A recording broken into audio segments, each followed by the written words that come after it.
Hello बच्चों, let's read the question. Question says if mod x minus 1 plus mod x square plus x plus 1 equals to mod x square plus 2x, then x belongs to first option है open interval 2 comma infinity, second option है semi close semi open interval 1 comma infinity, third option है open interval minus infinity minus 1 comma infinity and fourth option है minus 2 comma infinity. इस question को करने के लिए हम इसका की कॉन्सेप्ट समझते हैं. तो इस क्वेश्चन का की कॉन्सेप्ट है, इस क्वेश्चन में हमें x की वो वैल्यूज बतानी है जिसके लिए जो इस इक्वेशन को सेटिस्फाई करती हैं, उनका सेट बताना है. तो नाउ उसके लिए हम समझते हैं कि मॉड x की वैल्यू जो होती है वो हमेशा पॉजिटिव होती है. मतलब कि mod x equals to minus x होता है इफ जो x हो वो लेस देन 0 हो, और x होता है तब मॉड x x के बराबर ही हो जाता है इफ जो x हो वो ग्रेटर देन इक्वल्स टू 0 हो.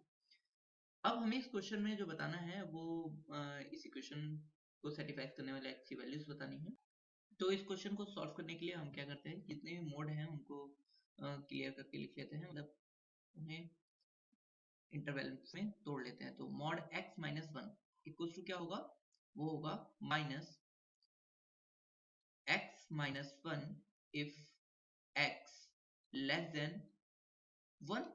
अगर 1 से छोटा होगा तो इसकी वैल्यू ये होगी, और 1 से बड़े होने पर या बराबर होने पर इसकी वैल्यू x माइनस 1 के इक्वल ही हो जाएगी.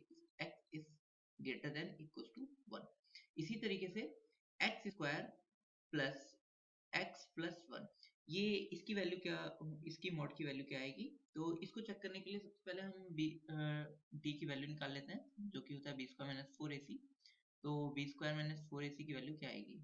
तो जो x का कोफिशिएंट है वो भी है, तो यहाँ पर इसकी वैल्यू कितनी हो जाएगी, वो है 1 का स्क्वायर 1 माइनस 4a भी 1 है, और मतलब एक्स स्क्वायर का कोफिशिएंट भी 1 है और c भी 1 है, मतलब तो ये क्या हो जाएगा, ये इक्वल आ जाएगा -3 की लेस देन है 0 से. मतलब इसकी वैल्यू कभी भी कहीं भी 0 नहीं होगी. इसका मतलब ये होगा कि x की वैल्यू किसी भी x के लिए या तो इसकी वैल्यू पॉजिटिव ही रहेगी या नेगेटिव ही रहेगी. एक्स स्क्वायर का जो कोफिशिएंट है वो पॉजिटिव है, इसका मतलब ये थ्रू आउट पूरे रियल नंबर के लिए क्या होगा, इसकी वैल्यू पॉजिटिव ही रहेगी. तो इसका मतलब ये क्या होगा, ये mod x square plus x plus 1 equal होगा mod x square sorry x square plus x plus 1 के इक्वल ही रहेगा फॉर एवरी एक्स. नाउ हम थर्ड जो है वो चेक कर लेते हैं. हमारा थर्ड जो है वो है x square plus 2x mod में. तो ये जो है हम इसको लिख सकते हैं मॉड में x प्लस 2. ये कहाँ पॉजिटिव होगा और कहाँ नेगेटिव होगा, इसके लिए हम इसके फैक्टर कर लेते हैं. नाउ इसको हम क्या करते हैं, इसके क्रिटिकल पॉइंट को रियल लाइन पे डिनोट करके चेक कर लेते हैं. तो 0 एंड -2, 0 से बड़े पे ये हमेशा क्या होगा, ये 0 से बड़े नंबर के लिए हमेशा पॉजिटिव, -2 और 0 के लिए नेगेटिव, और -2 से छोटे पर ही क्या होगा, ये होगा पॉजिटिव -2 से छोटे नंबर पे.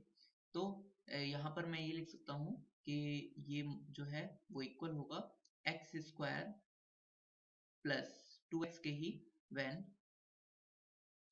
जो x है वो बिलोंग करे -इंफिनिटी टू -2 यूनियन, मैं नीचे करके लिख देता हूँ 0 टू इंफिनिटी. यहाँ पर क्या होगा, ये इसी के इक्वल होगा. यहाँ पे हम 2 को भी इंक्लूड करेंगे क्योंकि 0 भी हो सकता है. सो 2 को इंक्लूड कर लेते हैं और 0 को भी इंक्लूड कर लेते हैं, क्योंकि इन दोनों पर इसकी वैल्यू हो जाएगी, वो 0 हो जाती है ना. और इसकी वैल्यू होगी minus x square plus 2x if x जो है वो बिलोंग करे -2 टू 0 नाउ, क्योंकि यहाँ पे हमें क्लियर दिख रहा है. इस मेथड को बेबी कर्व मेथड बोलते हैं. नाउ हम क्या करते हैं कि हमें ये बताना है कि x की किस वैल्यूज के लिए ये जो है, जो हमें इक्वेशन गिवन है यहाँ पर मॉड x माइनस 1, तो हम इसे लिख लेते हैं mod x minus 1 plus mod x square plus x plus 1 equal होगा x मॉड में एक्स स्क्वायर प्लस 2x के. तो हम ये देखते हैं कि इसकी वैल्यू तो सेम इसी के बराबर है, तो फिलहाल यहाँ पे इसको तो केस की जरूरत नहीं है, इसको तो ऐसे लिख लेते हैं x square plus x plus 1 equals to x square plus 2x mod में, ये किसके इक्वल होगा? तो हम यहाँ पर ये देखते हैं कि अगर ये मॉड व्हेन, तो हम ये देखते हैं कि अगर x जो है ऐसा हो जिसमें ये वाला टर्म और ये वाला टर्म जो अंदर लिखा हुआ है वो पॉजिटिव होगा, तो हम देखते हैं कि अगर LHS को देख लेते हैं यहाँ पे समझ लेते हैं अलग। तो LHS वाला जो पार्ट है वो क्या हो जाएगा? x minus one plus x square plus x plus one, तो 1 से 1 कट जाएगा और ये बचेगा एक्स स्क्वायर प्लस 2x, जो कि अगर ये वाला भी टर्म पॉजिटिव होगा तो ये इसकी इक्वल आ जाएगा, जो कि RHS की इक्वल हो जाएगा। कब? जब वो पॉजिटिव होगा, मतलब ये मॉड में पॉजिटिव हो जाएगा, मॉड इसके इक्वल होगा। तो अगर ये इक्वेशन कब इक्वल होगी? व्हेन ये इम्प्लाइज करता है, तो ये इम्प्लाइज करता है कि ये दोनों ही पॉजिटिव होंगे, मतलब x minus one greater than zero होगा, greater than equal to zero होगा, and x square plus 2x greater than equal to zero होगा।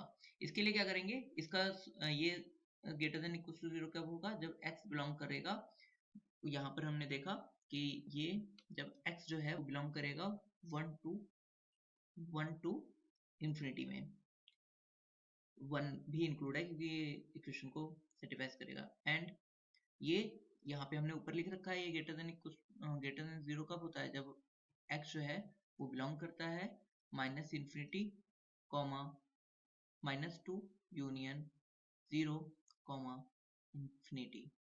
ये अब हम क्या करते हैं, एंड के लिए क्या करते हैं, इन दोनों का इंटरसेक्शन ले लेते हैं। तो x बिलोंग किस में करेगा? हम इन दोनों का इंटरसेक्शन लेते हैं, तो वन कॉमा इंफिनिटी इंटरसेक्शन, हमने ब्रैकेट बनाया है, ब्रैकेट में minus infinity union zero comma infinity. तो नाउ यहाँ पर हम देखते हैं, इन दोनों ही को ही हम रियल लाइन पे डिनोट करके फिर समझते हैं। तो यहाँ पर हम रियल लाइन बनाते हैं और यहाँ पर जीरो, वन और माइनस टू को रिप्रेजेंट करते हैं। तो सबसे पहले इस वन कॉमा इंफिनिटी को रिप्रेजेंट करता हूँ, तो ये क्या हो जाएगा? वन से इंफिनिटी तक, ये इस ब्लैक कलर से रिप्रेजेंट किया, अब इस वाले सेट को रिप्रेजेंट कर रहा हूँ, तो ये रेड कलर से रिप्रेजेंट कर देते हैं। तो ये क्या है? Minus infinity to minus two, ये हो गया सेट। और दूसरा zero to infinity, zero to infinity, ये हो गया। तो इंटरसेक्शन में क्या आएगा? इन दोनों के इंटरसेक्शन में ये वाला पार्ट आ जाएगा, यहाँ से लेकर इंफिनिटी तक, मतलब यहाँ से लेके यहाँ तक का वाला पार्ट आ जाएगा। तो x बिलोंग्स टू क्या होना चाहिए? x बिलोंग्स टू होना चाहिए, तो इंटरसेक्शन में आ जाएगा वन टू इंफिनिटी, जो कि इसका आंसर हो गया। So correct option is option number B, semi close one comma infinity semi open interval. Hope you understood it well. Best of luck. Thank you.